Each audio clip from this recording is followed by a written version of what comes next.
Not only will we be reimagining our main consumer website at fortmyerssanibel.com, we'll also be launching a new co-op advertising portal and a brand new microsite for the Island Hopper Songwriter Fest.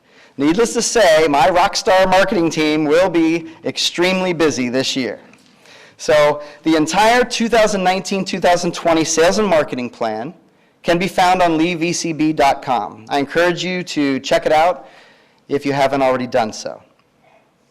Before I introduce our first guest speaker today, I thought you would enjoy our TDC members. For those of you who are planning on attending the Florida Governor's Conference on Tourism with us, but couldn't due to a storm cancellation, you weren't able to be there with us at the Chairman's Dinner at the Florida Tourism Forum recently when we were recognized for some pretty darn good work. So this is for all of you. The Henry Award goes to the beaches of Fort Myers and Sanibel for the Island Hopper Songwriter Fest mobile app, for Celebrate National Seashell Day, for Meetings Campaign Print, Inspire Innovation, and the Henry Award for Out of Home goes to the beaches of Fort Myers and Sanibel for winter transit.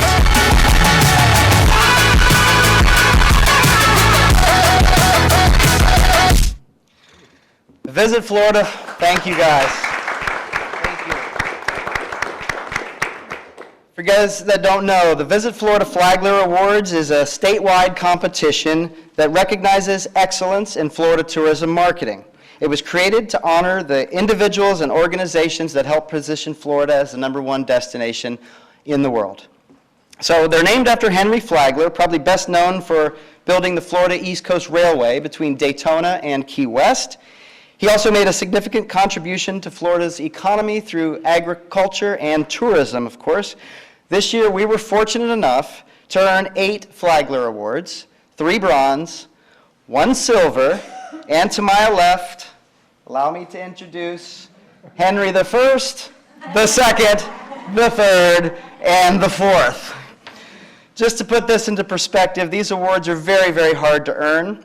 In the last 3 years collectively, we earned 4 first-place Henry Awards, but then most recently this year, 4, all in 1 year, out of a total of 18 categories.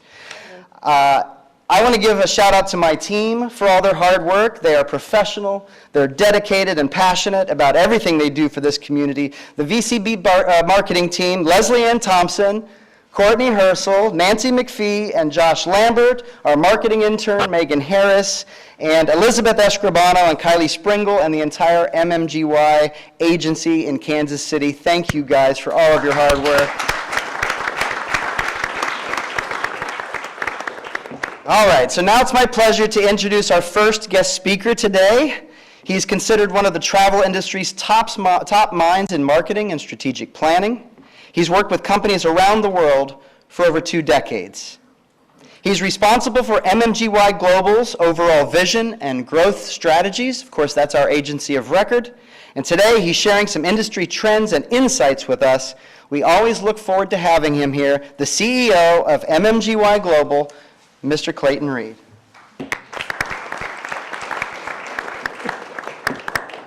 I did not know, though, that walk-up music could have been possible like you had.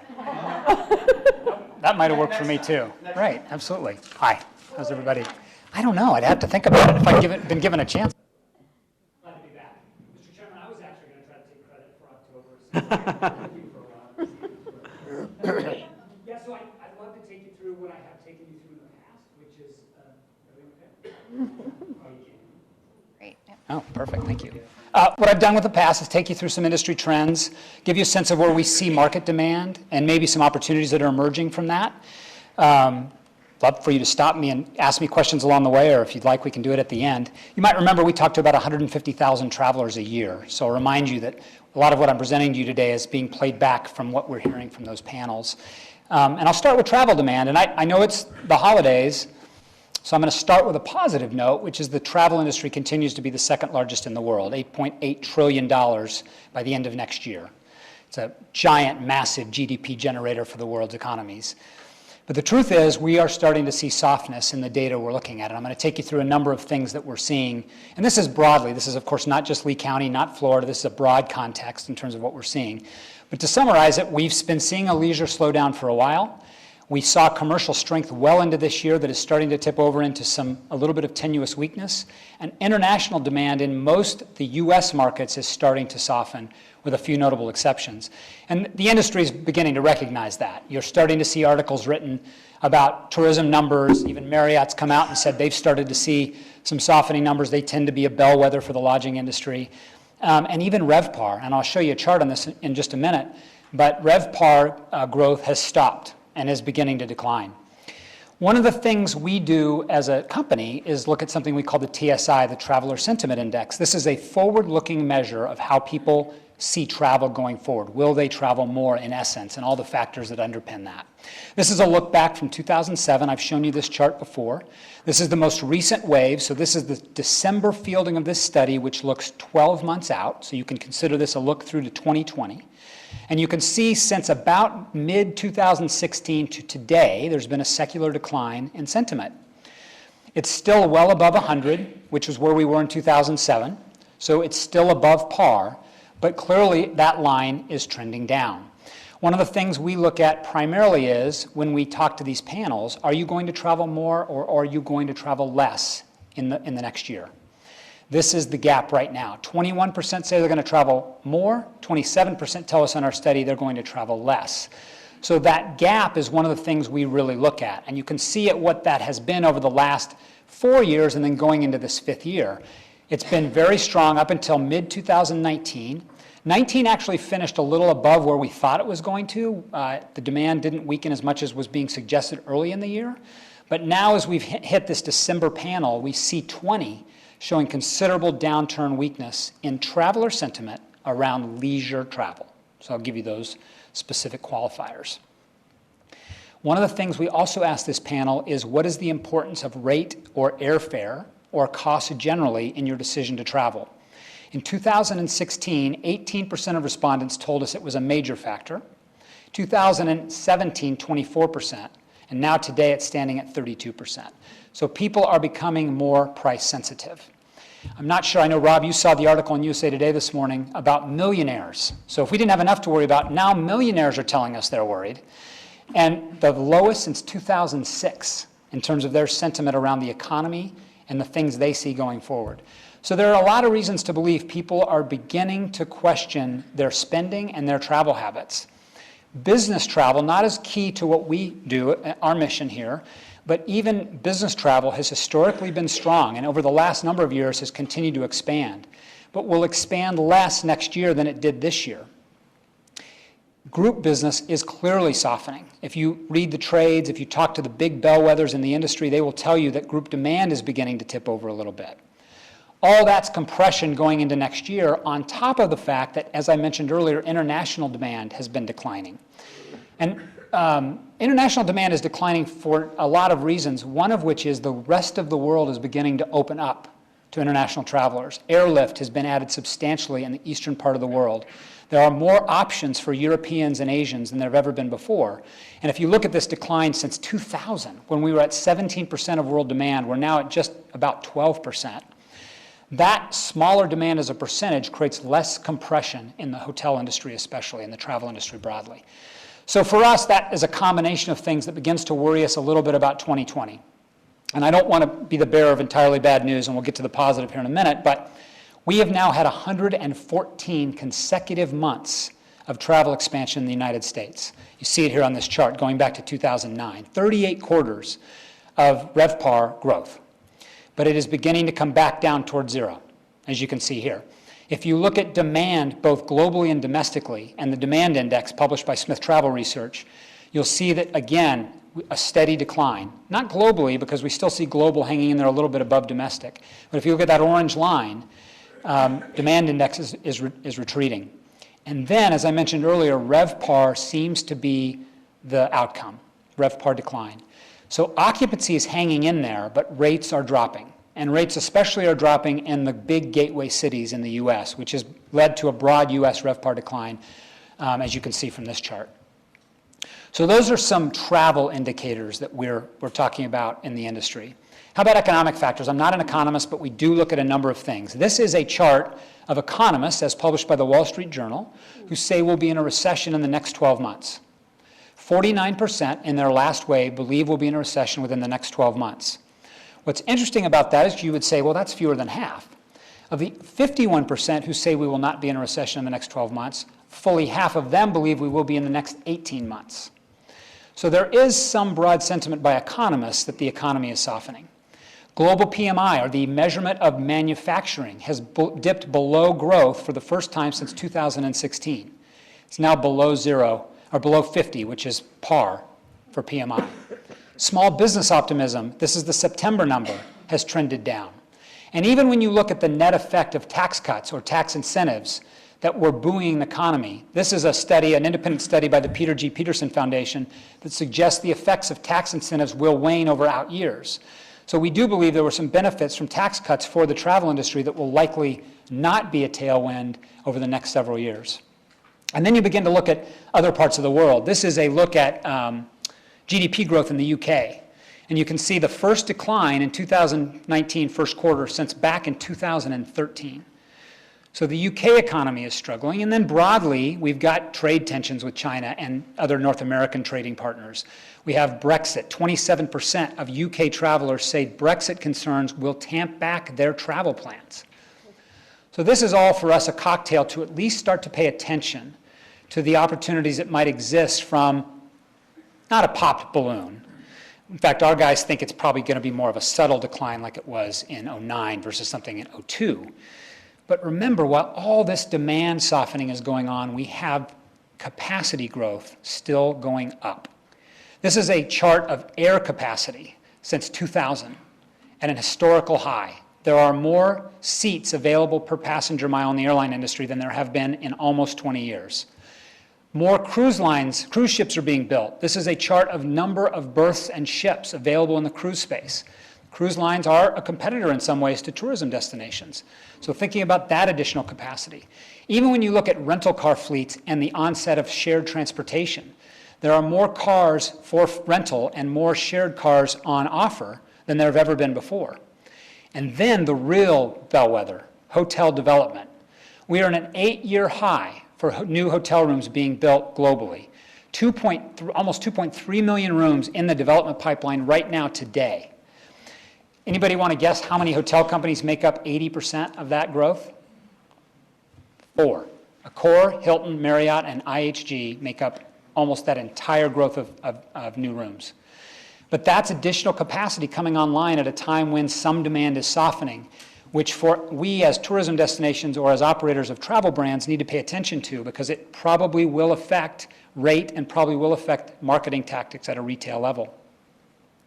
So then we move to the good news. If conditions are softening, what are some of the opportunities? I mentioned earlier, the last time we had some kind of travel recession was in 08, 09.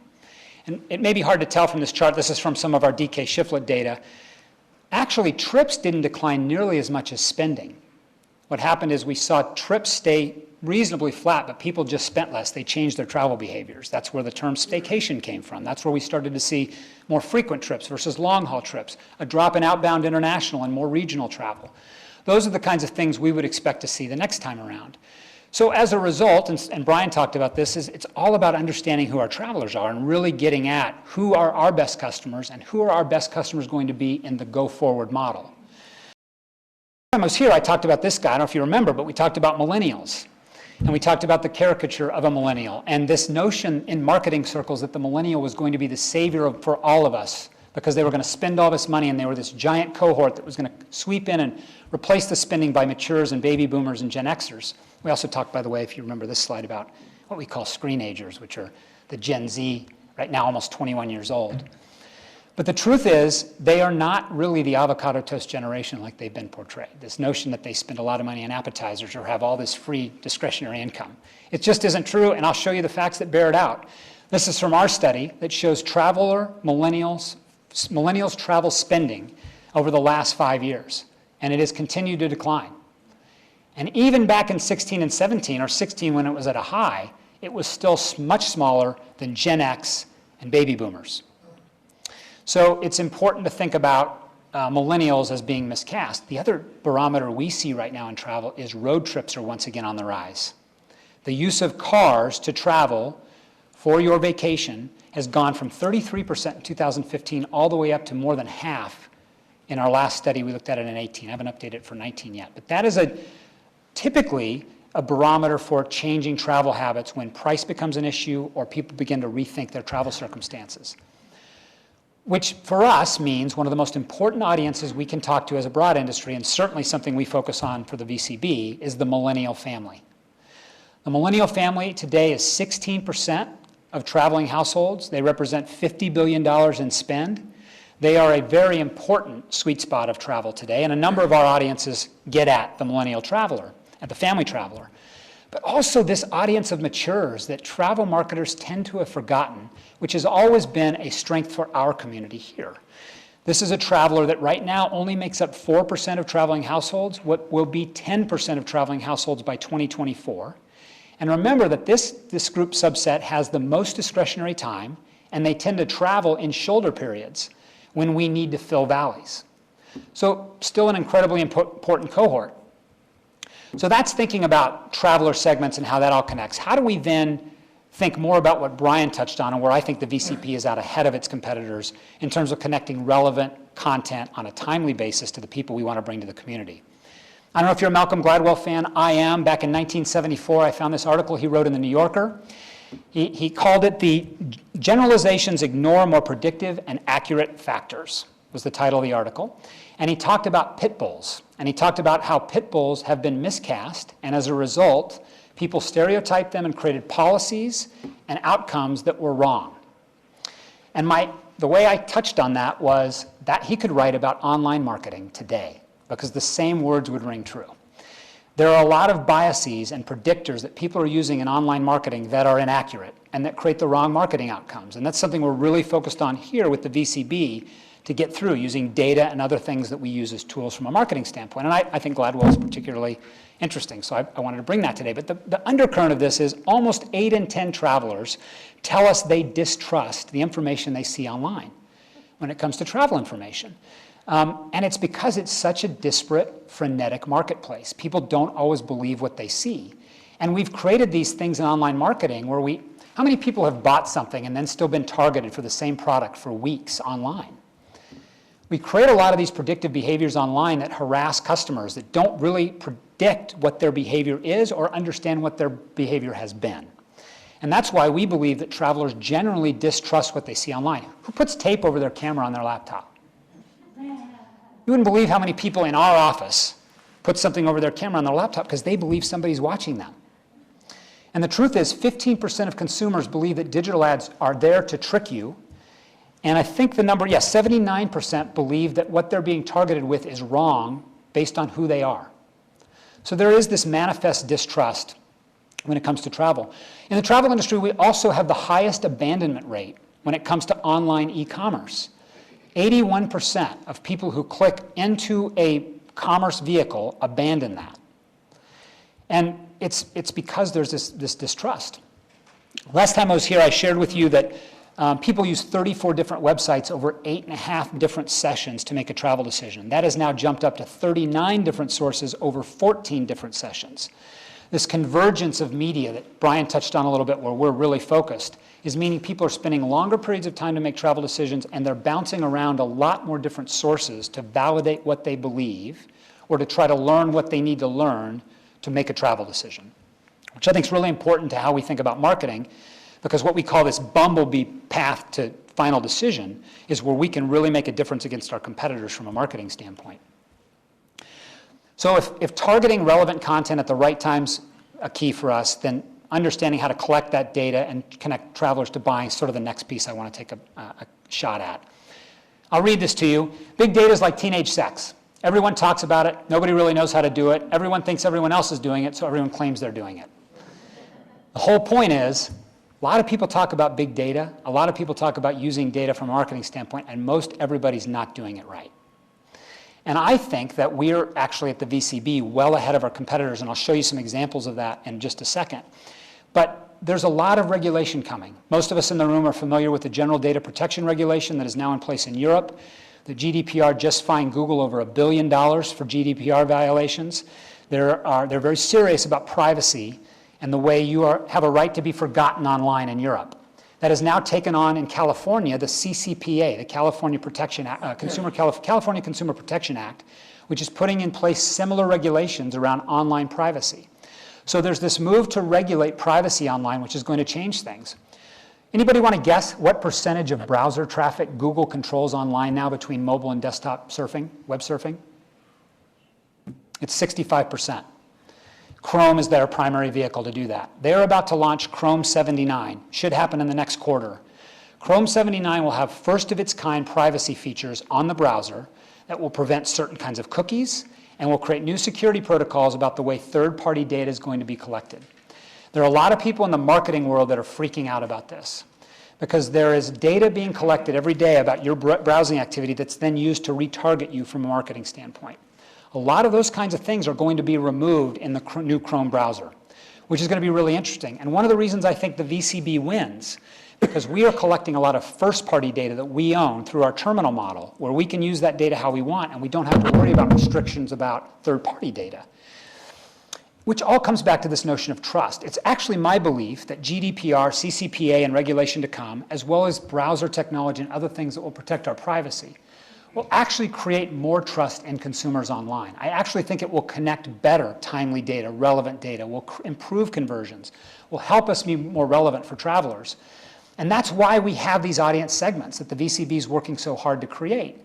These 6 we're focused on right now, so that we really do understand who our best travelers are, we understand what connects with them, we understand what turns them on when they want to travel to our community, and we use data in the right way to distribute that message.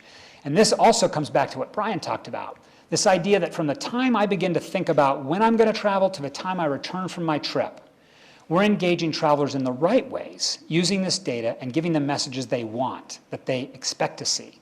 65% of online consumers say they invite targeted ads if they're relevant and timely, which is what we're trying to do as a VCB in terms of targeting our consumers, and I think we're doing a very good job of it.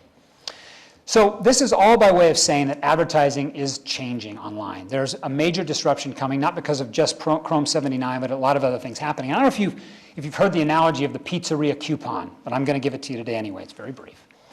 3 kids are asked by a pizzeria owner to go out and hand out coupons to people so that they can drive traffic into the pizzeria.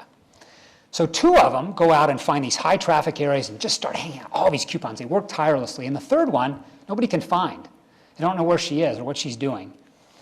And they all come back, and guess what? She was able to get 10 times more coupons redeemed in the pizzeria than the 2 kids who went out and busted their tail and couldn't make it happen.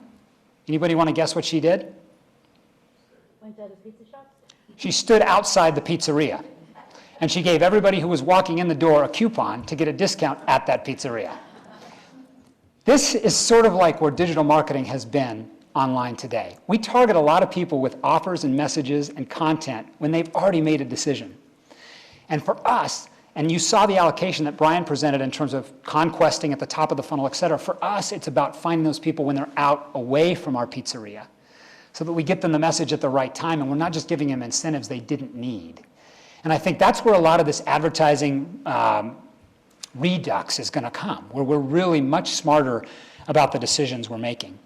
Talked a little bit about IGTV and some of the things. How many people here stream content? I'm assuming a lot of people. So 90% of television ad spend today in the US is spent on linear or traditional TV. Only 10% is spent on streaming and other environments. Americans today, 6 in 10 Americans stream content, by the way, and those who do stream twice as much as they watch on linear TV. But yet the ad dollars haven't followed it. And we're out in front of that, which I think is really great. The offset of all this, this is Shoshaf Zubas. She's a Harvard professor. She writes about the surveillance capital world we're moving into, where everything we do is watched, managed, curated. And she talks about this, which I think is really interesting. We're going to lose the will to will. That basically we're going to be told what to do through curated, programmatic, and other kinds of intelligence, machine learning, artificial intelligence, that basically our own personal assistant tells us what to do and we lose the will to will. Last time I was here, I showed you Xiaowis, which is a Chinese app, a personal concierge app. The argument is that your personal concierge, what is an Alexa supercharged on your phone, is basically going to tell you what to do in the future. And the smart marketers will be the ones that are in the middle of that path. She worries that we're going to lose all humanity and that eventually we won't make any decisions for ourselves, which is sort of the other side of that. So then a lot of what we talk about is who then are the big disruptors going forward in travel. When I was here with you last time, I talked about a bunch of them. I talked about a video game platform. I talked about ad blocker technology. I talked about some really interesting small travel apps. But the truth is, I think where a lot of people are going is the three that are going to emerge as the most influential are the three you would suspect. Google first. Google has ended its Trips app, and Google is basically now rolling everything into what FocusWire calls their own super app of travel, their main platform. Anybody want to guess how many YouTube videos are watched every day? 1 billion. YouTube is basically a massive search engine now. In addition to YouTube, Google has a search engine now that is growing rapidly and making artificial decisions about offers that they can provide you, including in travel. Google's now folding in their flights and hotel apps to make you offers based on your search behaviors. They're doing things with their mapping that give you automatic itinerary suggestions and even let you buy transportation through their mapping app. So Google is probably, for most people's money, the big behemoth in terms of what's happening with travel and being a disruptor. I was here with you last time. I told you there's a chance that Amazon might get into the travel industry. And you might remember this fact that 44% of people on an OAG study said that if Amazon were a travel curator, they would trust them more than anybody else. Google was second after this at 20%. So they're becoming a major player and, in fact, are now testing travel in India. They're starting to sell air on their platform in India. And a lot of people believe that they will roll this into Europe and then North America in not very long. And if you think about Amazon, they have 165 million Prime members. They have all sorts of programmatic data about all of us and what we buy. They sell things at a loss. Many people have ordered deodorant and had free shipping. It's a model that could be very good for the travel industry if they decide to get in, because the argument would be they'll sell at a better margin for suppliers and leverage the data they have to be a more intelligent travel platform. So there are a lot of people paying attention to Amazon. And then for all the noise about Facebook and Mark Zuckerberg's second appearance in front of Congress, Facebook grew 28% in the last year in terms of ad revenue. It is now by far the largest digital investment ahead of search, ahead of OTAs. Facebook is doing a lot with its new carousel products, with the ways in which it is selling advertising, and it is extremely relevant in travel. I used the pizzeria example earlier, and I would liken that to the travel industry using just what we call last click attribution to measure success. That is, the last click I used determined how I made my decision to travel, which is just not true. I showed you earlier you use 39 different sites before you make a decision, so it's not just about the last thing you looked at. And the truth is, Facebook is engaging travelers all the way through that continuum. So they may not be the last thing you look at, but they very likely influenced you in some way in travel, and marketers and advertisers are starting to understand that. Organic content and social is still very important. 19% of people picked a destination based on social media content. 1 in 10 picked a travel service provider specifically because of the same content. How many people follow a celebrity influencer on social media? Dwayne Wade. 24% of travelers do. Social impact, especially organically, still matters a lot when it comes to travel and curating travel decisions. This is a look at ad spend in digital versus television over the last, 18, 19 years. In 2018, $273 billion in advertising was spent on Google and Facebook alone. Anybody want to guess what percentage of the total digital ad spend that was? For all digital channels, 63%. So back to the point that it's about Google and Amazon and Facebook. They're already there in a major way. we're starting to do things. We have a client, Singapore Airlines, where we're embedding content into these channels that allows people not only to learn about Singapore and merchandise Singapore, but allows people to instantly book inside that environment. They don't even have to go to a Singapore website. They can do it right. This is a program we're running on the Financial Times in the UK. People can literally be in the Financial Times reading the paper, reading the content, seeing the Singapore content, and booking right from that platform without leaving the site.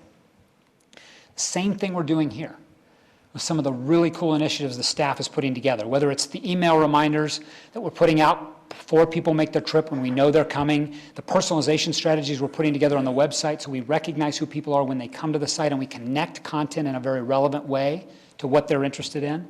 We're doing sponsorship of the Hobie Challenge on Facebook, using a lot of user-generated content so people can see what influencers are saying about our community. Those influencers continue to be incredibly important and can be targeted in very specific ways. So we're using a lot of what I'm talking about today to really get at our market. And I'm almost done. The last thing I want to talk about today. Real quickly. Yeah, please. Question. So when you talk about influencers, does that mean guys like Tim Tracker? Have you ever heard of him? No. You go on YouTube and you look at Tim Tracker. Yeah, he's the man. He will go, he and his wife actually, they go to these different areas. They've been to Disney World, I don't know how many millions of times, but they'll go to every nook and cranny. They'll show you everything. So I'm 38 years old. I have 2 kids, one that's 9, one that's 3. So we travel, and before we go anywhere now, we actually pull up the YouTube video of Tim Tracker going to that place, and we watch everything that he did at Legoland or wherever we go. And it's incredible because we know what we're going to eat when we get there and how we're going to do it. The other day, I was looking at the idea of booking a cruise, and I was able to not only look at the cruise, the prices, and everything like that, I could see what cabins were available. When I went to YouTube and searched the cabin numbers, you could see that exact cabin. Somebody had put a tour of that specific cabin number on YouTube. It's incredible. You can do the same thing with airline seats, rental cars. It's amazing. And to your point, so back to where I said 19% of people who are on social media are influenced by social media. 10% are picking travel providers because of that social influence. It's absolutely true. And what's true about influencers that you're talking about, like Tim Tracker, many of them and most of them are paid. They're paid influencers, but it's very valuable. We routinely engage paid influencers to get them to advocate for our destination, and it is incredibly effective. Mr. Wells, you got a question? Go ahead. Yeah, in the retail industry, if you have an influencer and they're paid, I believe they have to disclose that they're paid. How does it work in travel?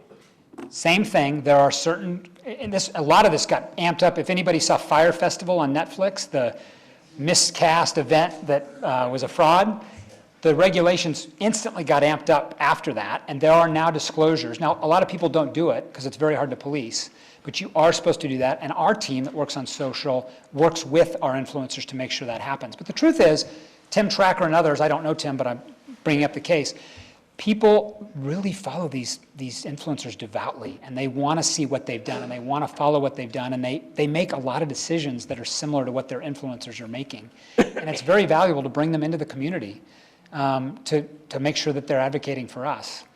And I mean, some of these influencers make a lot of money, the ones that are very well followed. Tam, sorry. I was just going to say, it's a lot like Rick Steves. Yeah. Or you know, I mean, that's an old school approach, and there's a new school approach, and the influencers are just new school approaches to those things we were all very, very comfortable with. Mm-hmm. You want an influencer that travels by themselves in a camper, you can find it. You want an influencer of honeymooners who are about to go, you can find it. I mean, literally, you can find almost any niche of travel and find specific influencers that advocate for that kind of travel. And it's incredibly powerful in today's day and age where we can, again, connect who our travelers are very specifically to data and influencers who we know can impact their decisions. And it's a lot of what the VCB staff's doing. So I was in with brand because I believe that the more technology, when we talk about 3 big players that are going to influence a lot, I actually believe we, in some ways, commoditize travel. And I think having a brand narrative and a differentiation is more important than ever. And that means creating a unique narrative, which I certainly believe we've done here. But just to underpin that, this is a study that was done by Consumer Tech and Forbes magazine, where 90% of people still say that their instincts determine a lot of their purchases, and 64% say brand influences. Their brand perception influences the type of decisions they make. And I'll give you Patagonia as an example. Patagonia has basically three parts of its brand. Number one is best quality product. Number two is do no harm. And number three is get people outdoors. That's their mantra. And not only do they set the tone with the way they do identity, with the way they market, but they do it operationally. I don't know if anybody's familiar with Patagonia's Worn Wear program. They actually influence, or they incentivize you to send them back your old jackets and clothes, and they will fix them for you so you don't have to buy a new one. They use sustainable practices in all of their manufacturing. They're building a brand narrative that is unique and connected to who their customer is. And it's the same thing for tourism destinations. You know, a lot of destinations are lucky enough to have an icon like the Leaning Tower or the Eiffel Tower or the Arch or whatever it might be.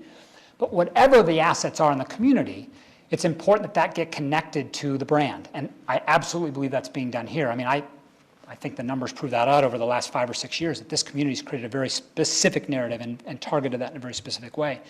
But I wanted to end today with this notion. I wrote about this recently, and we've certainly been working here with Glenn and Tam and others in the community about this inextricable link between tourism and economic development. That destinations around the world now believe that their tourism brand is their community brand, and that there are a lot of benefits to connecting the two. And I'm sure many of you are familiar with the fact that we've been out in the community talking to stakeholders, to residents, to people who are interested in coming here, and asking them their perceptions of the community so we can begin to congeal an idea about what the community's brand is holistically. And I know Tam and the team will be presenting that probably at some point in the future. But this all comes back to this notion that a brand narrative is so important for a community to continue to sustain growth, create infrastructure, offset tax, all those things, which I think this community does very well. End with, it's not Armageddon. I gave you some numbers that suggested it might be. I believe this will emerge fine. It's not going to be 2002. And in fact, the people who do it right will actually benefit a great deal, because I think there's opportunity in challenge. And I would open to any other questions that the chairman would like to take. What questions do we have? Anything for Mr. Reed? I always enjoy, I have 3 retail stores on Fort Myers Beach, and so I've got several pages of notes here, because, you know, one of the things that I just had a meeting with someone who is looking to do some retail here in Lee County, and one of the things I talked to the most about was that trust factor. I think that I have my customers because they trust me. And it's a hard thing for me to wrap my head around, how to transmit that sentiment to these people like Brian, who are going to look for an influencer on YouTube. I don't know how to compete with that. And even in the you know, online internet world, it's hard to translate that feeling, that sentiment. It's very hard. I agree, and I think, you know, video is allowing that to happen more, and some Sure. of the experiences you can create online now, but there's still a lot to come in that regard with virtual reality and things like that that I think will begin to take shape over time. We didn't talk about machine learning today, but I think that's one of the big opportunities for these 3 big platforms to really create deep embedded learning for the way we want to buy. And that's starting to happen. Google's really doing a fair amount of it now with their trip planning capabilities, but a lot of that I think still to play out. And I'm not an expert in retail, so I'd be the last one to probably comment on that. What advice do you have for folks to cut through the paralysis by analysis, if you will? So for instance, as a traveler, again, there have been several times where actually my wife and I have thought about taking a trip, and we've gone to actually, like you, when you talked about 39 different websites, like it has felt every bit of 39 different websites. And at one point we just decided, you know what, let's just stay home. And we did. And it's because I guess, I don't know what we were feeling at the time, but we didn't know if we were getting a good deal, because we'd find so many different prices on so many different websites, and then this looked better and that looked better. And then first of all, are you seeing the paralysis by analysis, and what advice would you give to somebody who wants to cut through that to help people make that decision? So I don't see in our research that is a deterrent to traveling, but we do see it as a pain point. But okay. People are still wading through it. There's a company called TripTease that looks at the hotel industry and the amount of, it's not fraud, but the amount of people who poach on rates and provide rates that are below deals negotiated broadly for hotel brands. Sure. And I'm getting somewhere with this. The fact that you can find so many different prices for so many different travel products is because it is such a fragmented industry, and the consumer, as a result, does not trust what they see. And that's why they go to so many different sites to try to validate how they can get the best deal. This is why I love that we're doing integrated packages as part of our marketing strategy, because you can begin to marry content with pricing and with experience. And I think that helps cut through sort of this a la carte notion that you have to go find all these disparate things and put a package together. I also think Google is out ahead of everybody else in terms of creating this mapping and itinerary building technology that will make it easier at some point, but it's not there now. And the OTAs are struggling to find it. You know, the Expedias and booking platforms are continuing to struggle with how to create that kind of outcome for travelers. So I don't know. I guess I could have just said I don't know. Good deal, good deal. All right, any other questions for Mr. Reed? Well, thank you very much. Oh, thanks for the time. presentation. I was really appreciative. Really good.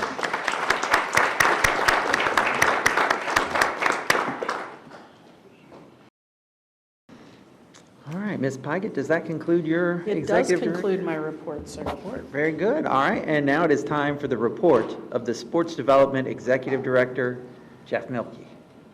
Thank you, Mr. Chairman. We're going to go through a quarter's worth of work, mostly through the summertime, playing a little bit of catch-up.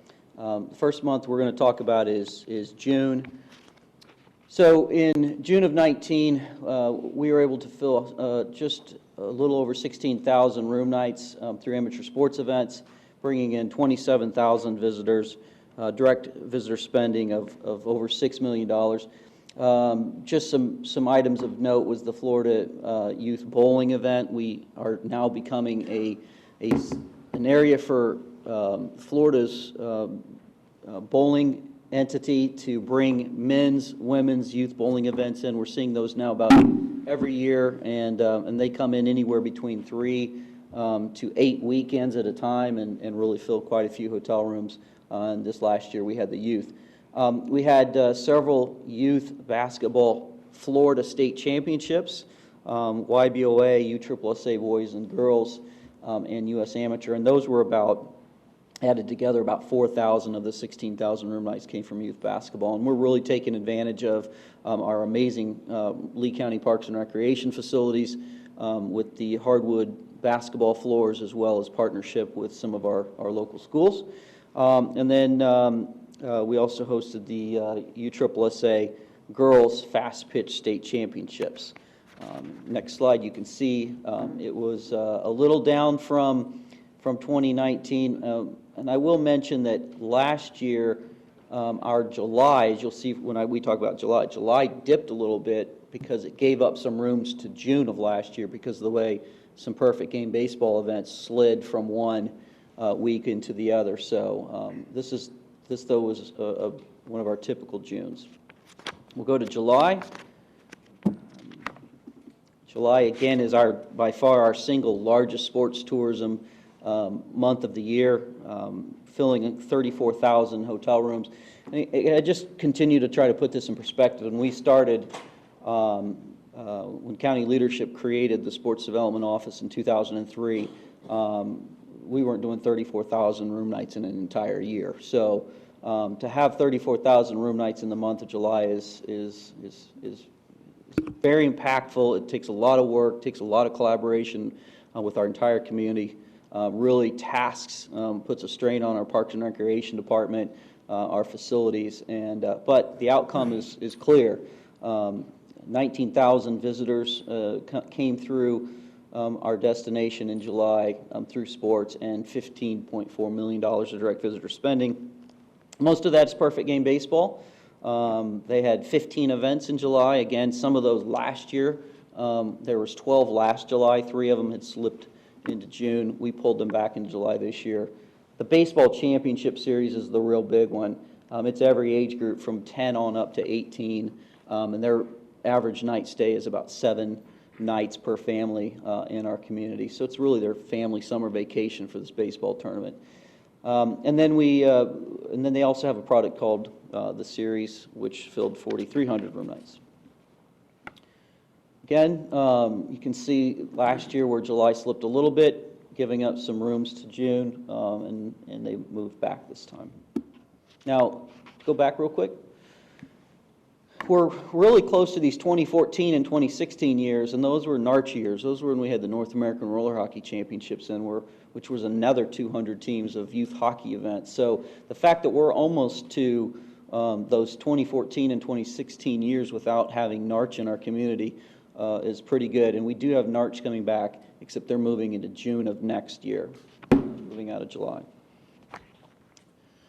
Whew, now we have August, the great month of August. We go from 34,000 room nights down to 3. And that's just the way amateur sports works throughout, honestly, the entire United States. Kids are back in school. All your summer championships have just hit. Fall sports haven't started yet. Youth sport, adult sports really are taking a little bit of a break from their summer championships. So, but $1.2 million in direct visitor spending. I will mention USA versus Canada netball. We have been trying to dabble in some non-traditional sports. This is an event that Gary worked hard on, establishing our community as a place for netball to come into. It's played a lot in South America, and we did host USA versus Canada in August. See the room night comparisons. A lot of this, some of the slippage is, baseball that was not able to be contained in July would slip into August, and depending on when our kids went back to school. The earlier our kids go back to school, the shorter our sports tourism window of opportunity is, and I think our kids went back to school August 10th last year, this summer, so. September, 7,000 total room nights, 11,000 sports visitors, just over $3 million in direct visitor spending. We have a great event that Brian Kramer's facility hosts, which is the 14 and under Select Festival. It's a nationally televised event. We also had Sophomore Worlds moved from October into September, so next quarter when I do the October reports, I expect October numbers to slide a little bit. Then we've tried a new youth basketball event called Coming for That #1 Spot. We had both a boys and a girls event in our community, and we're going to continue to try to grow that partnership. And there's your historical room night trends for that. I will mention, we had a lot of cool things going on in November. I know Tam and her team are going to talk about Hobie next month. I just wanted to mention our 2 college basketball tournaments that we hosted, which were both fantastic. We had the Gulf Coast Shootout, which was the 8 men and the 8 women's team that played at Hertz Arena over Thanksgiving. We also had the Fort Myers Tip-Off, which was a nationally televised event, basically at the same time at FSW Arena. We also had Florida High School Athletic Association's Girls State Volleyball Championships, and we're looking forward in a week. I don't think Mr. Naylor's here, but we have the City of Palm Basketball Classic. So there's a lot of cool sports events that have happened this fall, and we look forward to having those continue. So, are there any questions? Yes. Mr. Wells, go ahead. Did you notice any difficulties in trying to get people to commit to September and October? I know we haven't talked about the October numbers in this meeting. I'm assuming these are about a year lead time on some of these events. And with red tide, green algae, all that in the news about a year ago, did that cause any reservation by any of the sports? Or no, problem? Not at all. Our sports events, for the most part, were unaffected by red tide. I do know the Edison Sailing Center ended up having to cancel last October's regatta due to it, but it came back again this year. So we really don't hear any negative water quality issues whatsoever coming out of our amateur sports efforts. Count your blessings. Yes, sir. A quote from my cousin Vinny the movie, what's a ute? I mean, what's the age group, and when you see the youth? We basically, youth sports for us is up to college age through high school.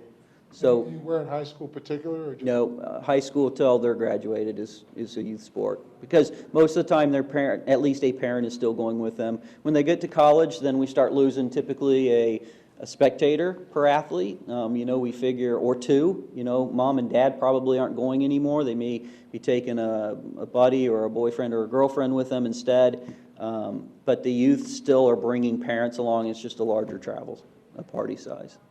Yes, Jeff, when Perfect Game opens their new facility, how many of these events will end up losing? The summer events we think are going to be pretty solid. We think we're going to lose events is probably the fall events, which did not show up on this. We might, that sophomore event, because it's mostly Georgia and Florida teams playing in it, we don't think they're going to be able to move that over there. The big one in October, the World Wood Bat, we do think that will probably move over. Our expectation is that over the last 3 or 4 months that we've talked about, I mean, it's a real moving target, right? We're trying to figure out what their plans are.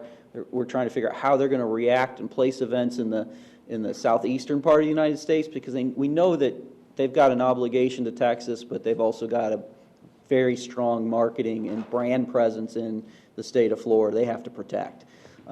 So just, we don't even have their full calendar of events for 2020 yet, but where we've seen that they've moved some stuff, they've replaced it with some new products that they're trying to develop. So we still think that we're going to have a really strong Perfect Game product here. We just don't know exactly what it's going to look like, but we feel really confident those BCSs, the big number in July, they're going to stay here, because what they're going to move to Texas is the big World Wood Bat, Marietta, all the big Georgia, which while we had 200 teams in Florida, there were 600 teams in Atlanta playing in that event. That one will sweep down into Texas, so that one keeps us pretty stable with that. But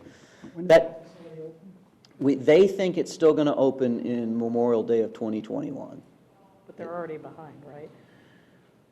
If you read some of the newspaper articles, they are behind, but when I talk to staff, they still say that it's still very much on schedule. But we're trying to monitor that. We certainly have some other baseball organizations that we've looked at. We're keeping an eye on, but again, we're trying to figure out where the spaces and where the areas of opportunity for those. And good examples, I talked to one of them the other day. They were like, we'd like to have some space, and it was a time where we already had a Perfect Game event scheduled. Perfect Game events are 7-day events during the summertime. Nobody else is doing that. And I know you are in travel ball. I mean, most of these events are 3- and 4-day events at most. So we still will lose, if we don't figure out a way to keep a hold of some of this. That length of stay is really important to us too. So are you playing in a lot of tournaments that are 7-day stay? Usually not. They're Yeah. 2-3 days. Yeah, exactly. So that's, we're just trying to make sure that we're filling this, many event days in our facilities as we can. Good deal. Any further questions? All right, thank you very much, Mr. Milky. Appreciate it. All right, and now, Tam, we have another special presentation. We do.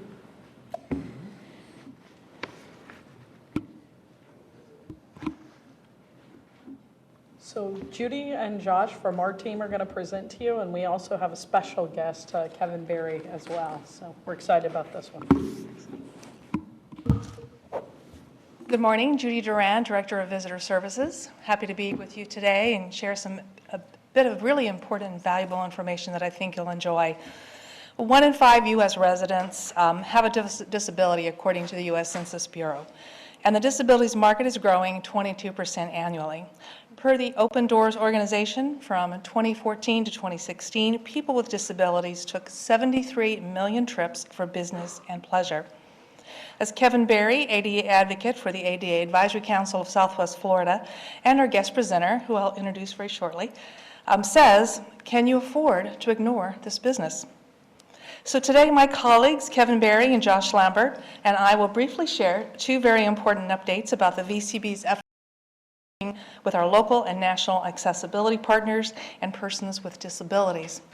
Kevin is going to be talking and giving an overview of the Americans with Disabilities Act, as well as website accessibility, and then Josh will talk about the Travelability Summit 2019, which is a first-of-its-kind conference that we attended that addressed accessibility market statistics, research, customer service training, and working towards making Lee County, as well as other DMOs, fully accessible destinations to entice more travelers to the area. So let's go ahead and start with Kevin, who's on my left. After serving 26 years in the military, Kevin is presently the compliance advocate for the Southwest Florida ADA Council, which is based out of Lee County, with responsibility for Lee, Collier, and Hendry counties. He is also the owner of ADA Consulting of Southwest Florida. The ADA Advisory Council, and it's important that you know who they are, they are a unique and essential volunteer organization that has served 5 counties in Southwest Florida for over 20 years. It now serves Lee, Collier, and Hendry counties. It's composed of people from business, government, nonprofit organizations, and concerned citizens, many with disabilities or working with disabilities organizations who wish to help people in our community do different things, enjoy life, improve lots of things that we think that they think are important to our lifestyle and the way that we want to move forward in the life. And he's also, what's really impressive about Kevin, he's an expert in the ADA issues. And he's going to spend just a brief 5 minutes talking about some important things, but as the ADA and compliance advocate, he works closely with General LaGuardia, who is the county ADA administrator, who could not be with us today, but Kevin has some great information to share with you. Thank you. That actually took about my first paragraph completely of who I was and what I do, but that's okay. I've been doing, as a lead advocate for the Southwest Florida ADA Council for about 14 years now. That council handles Lee, Collier, and Hendry counties specifically. We work with the businesses, we work with the governmental agencies, we work with general people that have issues with ADA, and they're starting to become more and more prevalent as time is going on. Some of the issues that were brought up that I thought this was fantastic, but one of the issues that you folks deal with is the numbers of people that you have, because that drives your businesses. The statistics in 2012 from the U.S. government was that in the United States, there's 12.6% of the folks have a disability when they travel. So they think now that statistically it's gone up to probably 18%. So if you're in business in the tourist trade or the industry, can you keep that many people out of your business? I mean, are you doing that well that you can ignore that number of people? I can tell you when I travel, it's getting harder and harder to find accessible areas to stay, accessible restaurants, and things like that, and it's not hard. The second part is that's a law. The federal law says that in 1990 that there'd be ADA accessibility, and it seems to be put on the back burner that it's not enforced that much. But again, we're trying on both cases to say, yes, it's a law that you have to comply with that, and number two, there are a lot of customers out there that you're ignoring if you're not putting out certain requirements that they need. And that would be access into the facilities, in the event of a room or a hotel. Do you have disability accessible rooms available? Are the showers, do you have roll-in showers, et cetera, things like that. And so these are important because now in my generation, we're getting older. And as I look around the room, I don't want to say that everybody looks like they're getting older as well, but as you get older, it's harder to do the things that you used to do when you were young. And so we're looking for those extra things. And I did go to a hotel not too long ago, and there was not one accessible restroom by the check-in, by the restaurant, or out by the pool. They said, well, we're going to get there. We're working on it. Well, no, the law says you have to do it. So that's a requirement. So that's what we're working on getting it done. If a business can afford to do away with 12 or 14 or 15% of their clients or their customers, well, then that's their decision. The other thing that we have on the websites, and we have an issue now, it's called drive-by lawsuits. We're second to California in the frequency of drive-by lawsuits in Florida. That means there are unscrupulous attorneys out there, and I'm sorry if there are any attorneys in the room, but there are unscrupulous attorneys that are filing drive-by lawsuits, and they're suing for non-accessibility. They'll settle out of court for $15,000 to $20,000 for the first inference, and after that, if they come back and you haven't made any corrections, you're going to get hit again. If you got your own attorney to go to court, it's probably going to cost you twice as much, and you're still going to lose because they know what they're doing. So this is brought up on the thing of web accessibility. Websites now are becoming where everybody goes to see what they want to do. Is your website accessible? If somebody is deaf, can their reader read what's going across the screen? If somebody is visually, well, if somebody is, excuse me, back up, if somebody's visually impaired, can their reader see what's going across the screen? Will it tell them? If somebody is deaf, is there music playing? Or do the rooms come up and say in an audio, this is a beautiful room to stay in? But if you can't hear it, what does it mean? And where this lawsuit started out in the first one was somebody was sitting there and there was music playing. Only required a caption to go across the bottom, music playing. Didn't have to play the music because obviously the person was deaf, couldn't hear it. But you needed the caption. Well, there was somebody with the person and said, boy, isn't that nice music playing? No, I can't hear it. Became a lawsuit. So web designers, they know how to make your website accessible. Please see your web designers and make sure that your website is accessible, because the drive-by lawsuits now are not going out to the facilities. They can sit in their office, they can just pull up one website after another, and then they just file the suit. They have the standard suits all ready. All they have to do is put in the different names, and they know who to go after. So I'm saying it as a protection for you folks about your business. As a person with a disability, I represent people with disabilities. Would I like you to look to people that have a disability? Would I like you to design your website, your hotels, your restaurants to service people with disabilities? We have money. I don't personally, but people with disabilities have money. So when they go out, they spend money in the hotels, they spend money to travel, they spend money to go to restaurants. But if you can't service those people, they're not going to come back. So there are important issues financially as well as the right thing to do to service those folks. So when this first came out about accessibility to the website, it says in a 1990 law that websites, it says that any service you provide must be available to all. That was it. Well, since 1990, we didn't have websites then. We didn't have the technology that we have now that's going so fast.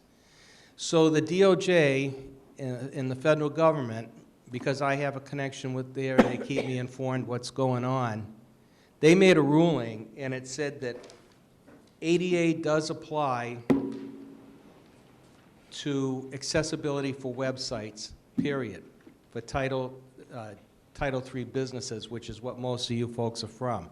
Title II, they were required, which is commercial businesses, not commercial, but state, city, municipalities, they're required to comply. But now Title III businesses, according to the federal DOJ, are required to comply with their websites. So if you have a website, the website designers know how to make your website accessible. Or if you know somebody that can interpret your website, have them take a look at it, because that could be a potential lawsuit coming your way. And again, now they're doing these, they don't even have to go out to the businesses to look, and they're just going through that way. So it's very important that you cover that. One of the things that I did want to read on the Department of Justice on the websites, and this was the congressional reading of it. It covers goods, services, privileges, or activities provided by places of public accommodations to be equally accessible to people with disabilities. The absence of specific regulations does not serve as a basis for noncompliance. And if I can just end with one thing, you know, as I said, people with disabilities make up a large portion of your market. You may not see us, but we are there. And not all people have wheelchairs. Some people are visually impaired. Remember, some people have service dogs. Because they have a person has a service dog, just remember that's not a pet. And as I said, these folks are looking for accommodations. They're looking for the same thing as anybody else does. Disney World is stupendous on handling people with disabilities because they know that's a large market share out there. Again, if you can ignore that market share, then good for you. You know, you're doing okay. But I think most people would like to have us in there and help in that thing. And again, as our generation gets older, we're going to start having more people with disabilities come into the market, and so please take that into consideration. And if you have any questions on ADA or anything like that, I gave you my business card. Feel free to give me a call, and I'll see if I can handle it for you. Thank you very much. Thank you very much.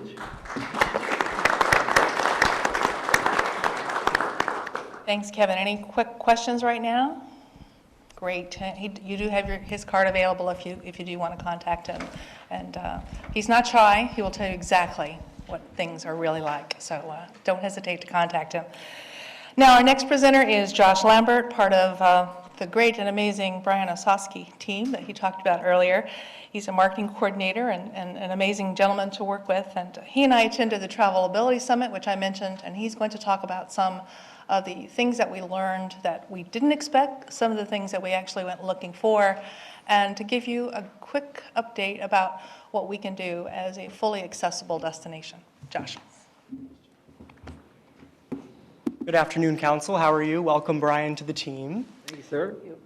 Again, my name is Josh. I'm on the marketing team here at the VCB. And again, I'm going to talk to you a little bit about accessible tourism. And to Judy's point, I'm going to talk to you a lot about our time together. We had an opportunity to attend the Travel Ability Summit in San Francisco in November. And ultimately, the goal of this summit was to essentially provide a bridge between travel industry professionals and travelers with disabilities. Because to Kevin's point, it's not just individuals per se, maybe in a wheelchair or someone who's visually impaired. This population in the world makes up 1 billion people. It's significant. I think everybody in the room could probably think of somebody very close to them in their life who might have one of these disabilities. And again, not even all are represented up here. A couple key takeaways from our time at the summit. The first one was accessibility is hospitality. A common trait found throughout the whole program was that training and customer service is everything. And to be honest with you, this is something that we here in Lee County talk a lot about with Guests First. I mean, we are hospitable people. We want to provide excellent service. So why wouldn't we also extend that to a community who might have a special need or maybe a specific request during their time here? Next, we want to reduce that fear factor. And when I say fear, I don't mean that we're afraid of people who have perhaps a disability, but it's more so becoming more comfortable in providing that level of service, maybe understanding your nonverbal reactions or perhaps the language you're using, and ultimately, again, getting down to that excellent customer service.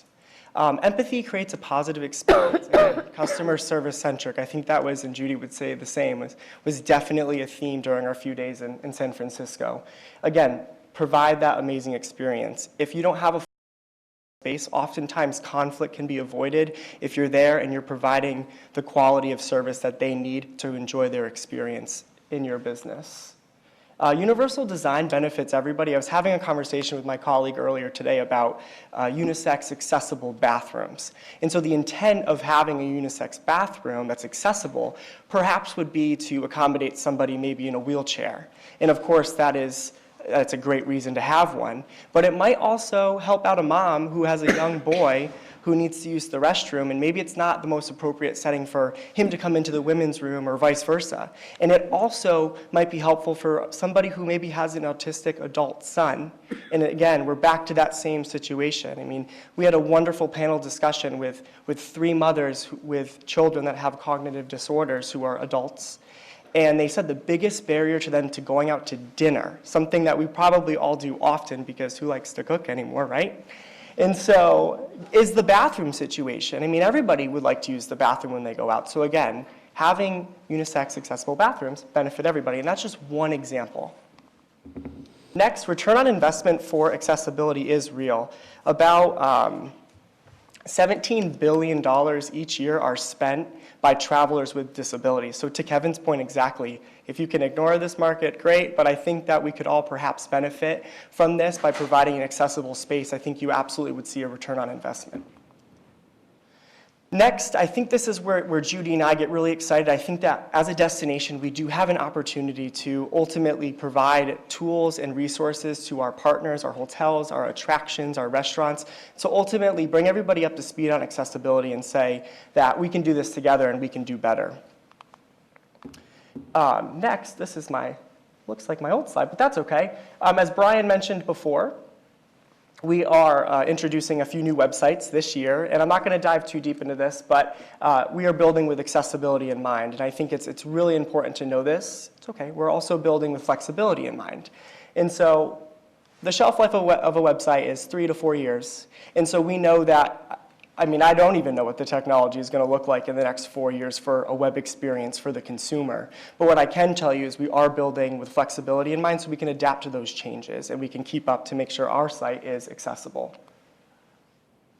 We've talked a lot about this, and I'm actually really happy that Kevin brought this up, and so did Clayton, because I feel reassured in my research and what I'm hearing at this conference that our aging population is somebody to watch. It's incredibly significant. Each day, 10,000 people turn 65 years old.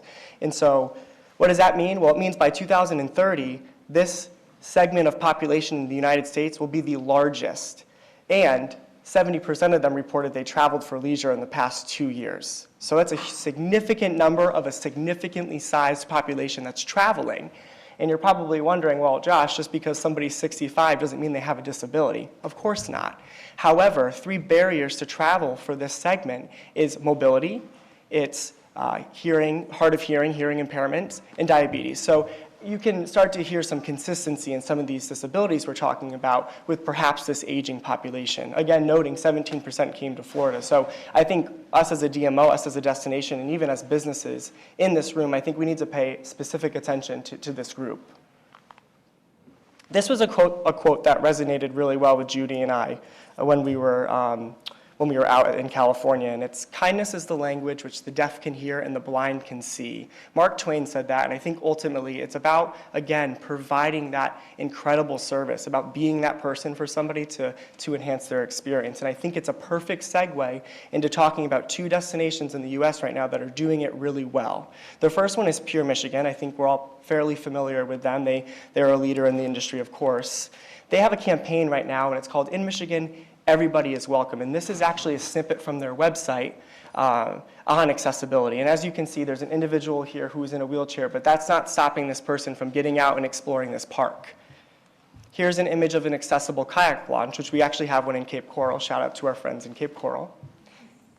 Here's an image of accessible skiing, which I honestly didn't even know this is a thing. And that is so cool. How cool is that? Next, they have a video series.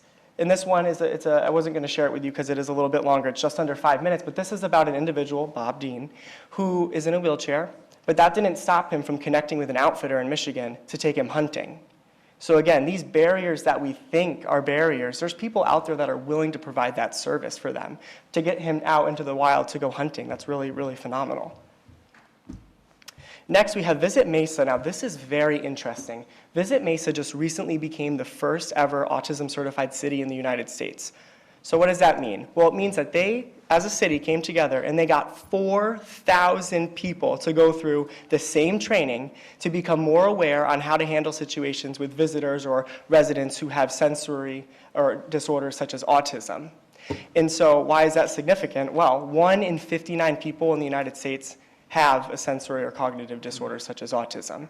And so it's a very large population, and 80% of families decide not to travel because of fear, because they're fearful that they're going to go to a place and it could trigger an emotional distress, it could cause some anxieties. They would rather stay home. So there's this huge gap of families who don't travel because they don't think that anywhere they're going to go is going to accurately treat them or give them a good experience. So kudos to Visit Mesa. This is really, really significant. Zoo Miami actually just received the same certification. I'm not sure if you saw, but this is happening. This is now. This is great. And I think there's certain things through this program that we could perhaps introduce here in Lee County.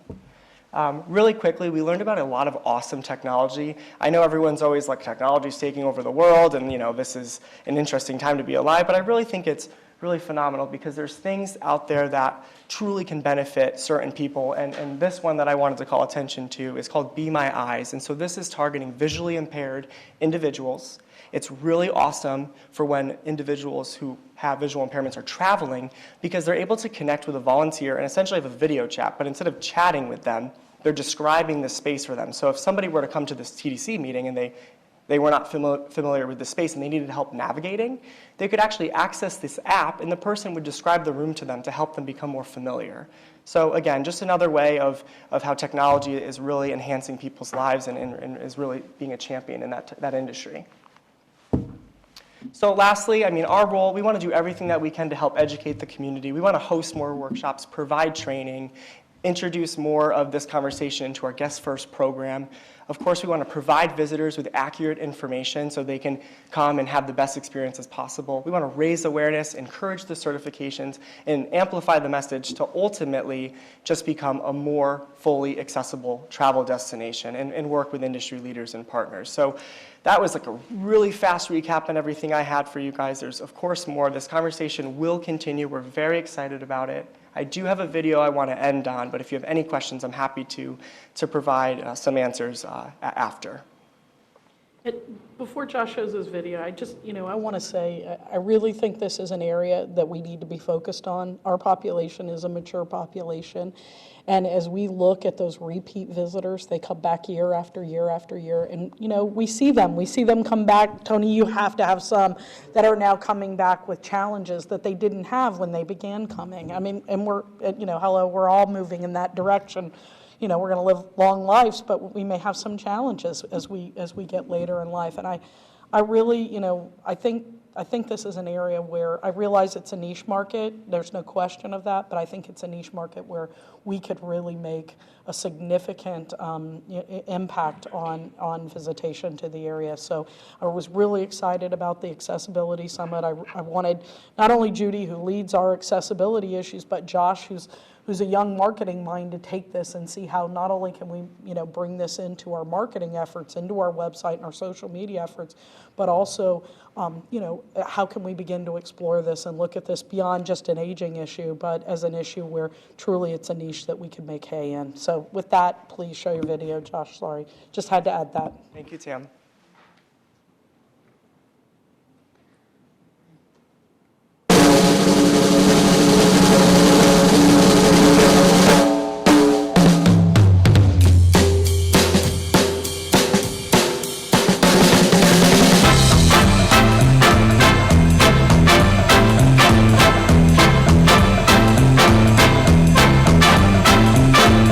Yes, I can, suddenly, yes, I can.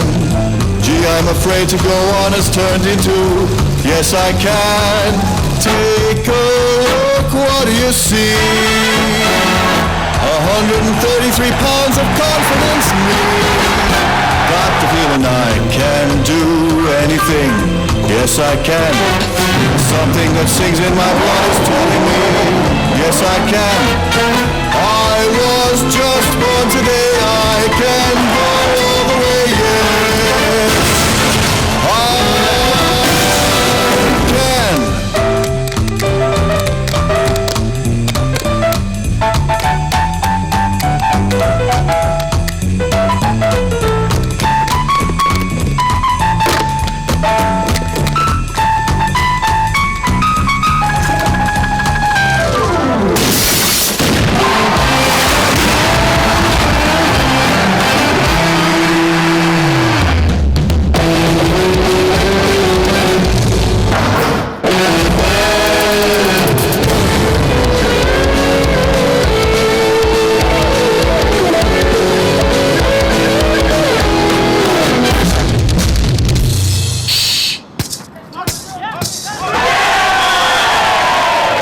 Yes, I can. Yes, I can. Yes, I can. Yes, I can. Yes, I can. Yes, I can. Yes, I can. Yes, I can. Hey, yes, I can. No, you can't. Yes, I can! Are you ready? Wow.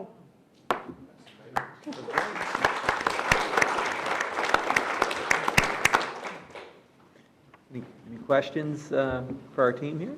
No? Great presentation. Thank you all very much. All Okay, our next item of business, we will move into the new business segment of our agenda. It looks like all of these are action items too. So item number A, I need to open the floor for nominations for our Tourism Development Council Vice Chair. Mr. Wells? Since it's the holiday season and I'm in the spirit of giving, I thought maybe I would let somebody else fill that seat this year and recommend that since Tony has sort of become partially retired, he's probably looking for more to do. Like being the vice chair. And so I thought of you, Tony. Wonderful. Thank you so much for this gift. But wait a minute, it's not, there's got to be an election here. Maybe I won't make it, There's other great candidates out there. I think you're going to get it. There's no way I can get out of that, huh? That's very good. By saying I don't want to assume he wants to do it. There may be others here that would like to do it, but I would nominate Tony if he was willing. Okay, so we have one nomination for Mr. Lappy. Do we have any other nominations? Do we have a motion to close nominations? Motion to close. All right, so we have a motion to close nominations. All in favor of closing nominations? Aye. Okay, good. Nominations are closed. All right, do we, Mr. Lappy, let's ask, I guess, does everybody approve of Mr. Lappy as our vice chair? Yes. Okay. A Aye. landslide victory. This is big. Any opposed? None opposed? All right, you are unanimously elected as our vice chair. Congratulations. Just promise me to always show up to the meeting. Yeah, absolutely. It's on you, Brian. I will do all I can. But if not, I know we'll be in very capable hands. Thank you very much. I learned speed meetings from Renee, too, so I will warn you. Oh, that's incredible. Very good. All right, item B is to approve our 2020 TDC meeting dates. I believe they were part of our packet. Does anybody have any questions or suggestions for changes to that?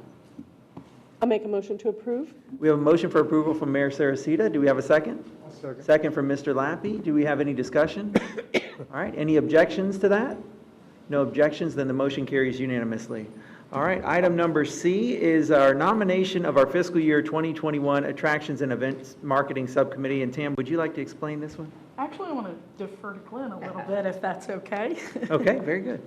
Thank you, Mr. Chair. TDC members, as you know, the Southwest Florida Community Foundation has administered the Arts and Attractions program for us, and we really appreciate the great work that they've done. I will say that as their business model has evolved, they've let us know that that has less and less fit their internal processes, but they've continued to do it. It's been a great accommodation, and we appreciate that.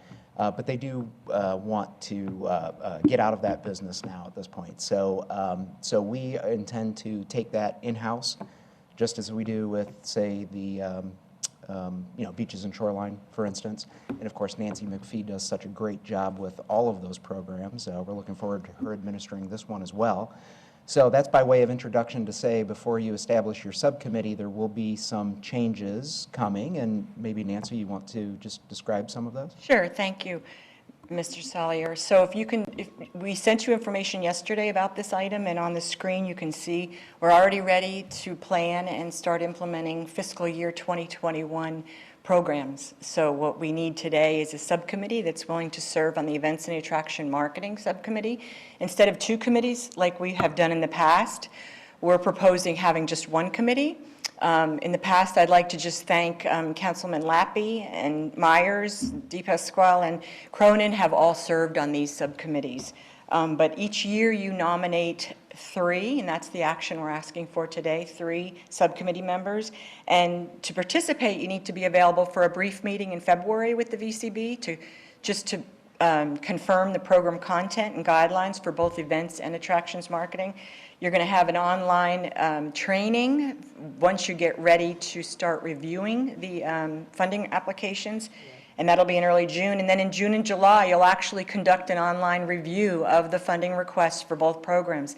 Now that's up to about 50, probably 50 requests, about 8 to 10 for the events program, and we have had upwards of 40 for attractions marketing. So we're going to provide a month and a half to do that online, so wherever you are in the world next summer, you can do it. And so the action needed today is for nominations for 3 committee members that will be able to participate in those meetings with me. Nancy, can I ask a question? Yeah. Because I get confusion. the one committee is going to act on both, is attractions and events different? Yes, so Two different ones, because I Yes. served on which one last you year? served on attractions? And now we're saying there's going to be a combined committee that's going to do both of these? Yes.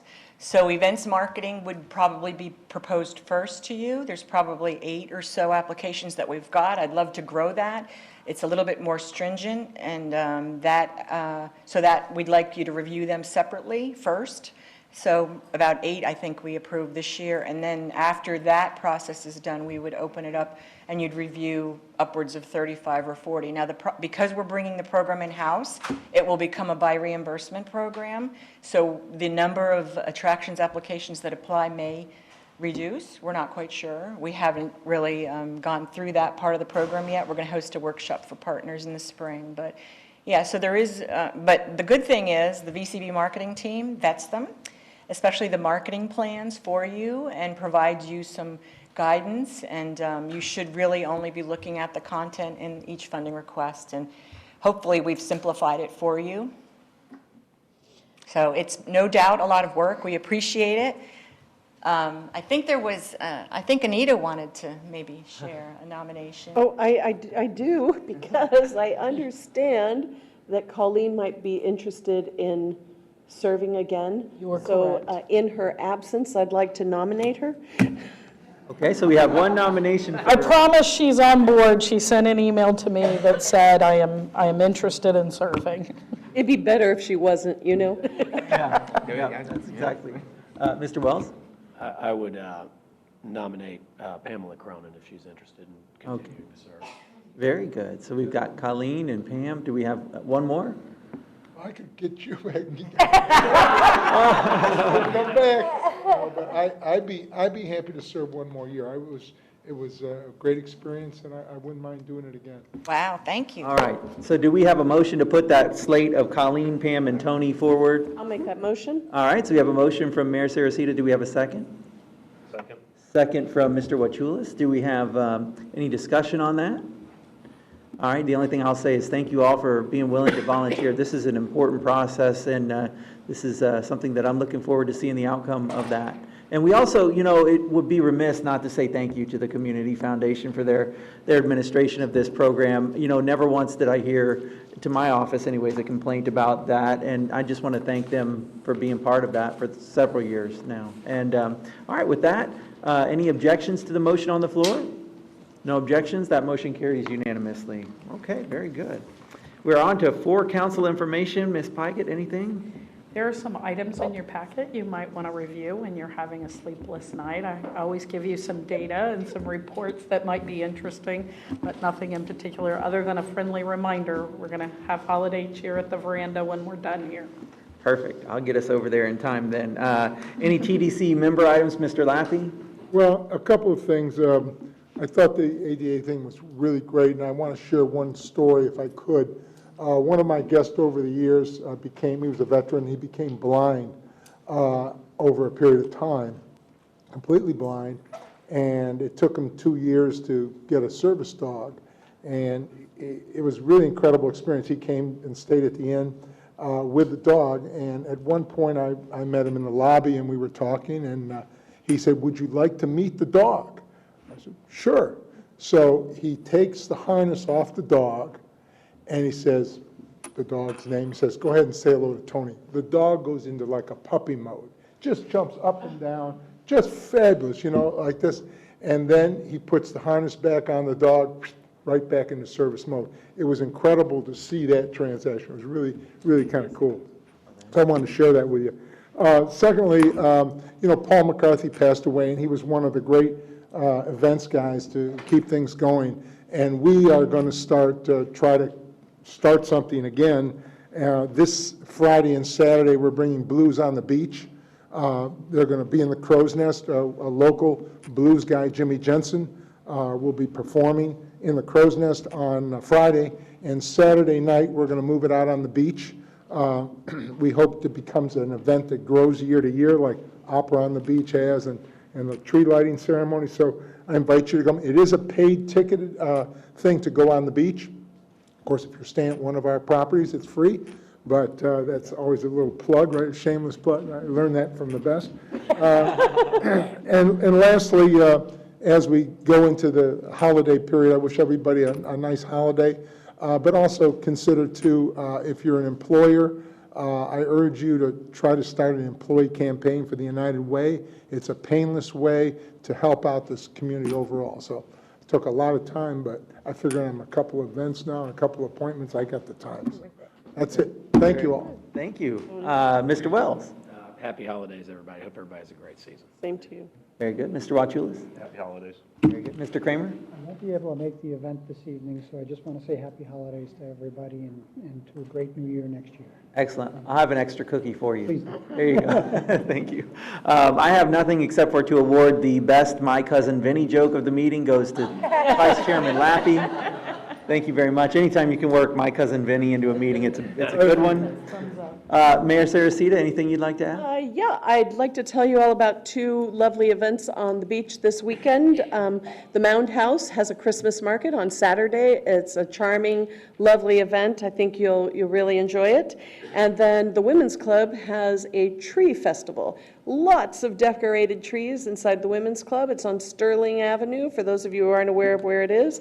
And that's Friday and Saturday night. So I hope you all come out there, and I wish you all a very Merry Christmas and any other holidays, Happy Hanukkah, all the holidays that happen around now. So, thank you. And Ms. Cronin? Thank you. Well, in Fran's absence, I will say we do have our airport report here, and it's so nice to see our acting executive director of the airport. Ben, thank you for being here. We appreciate that very much.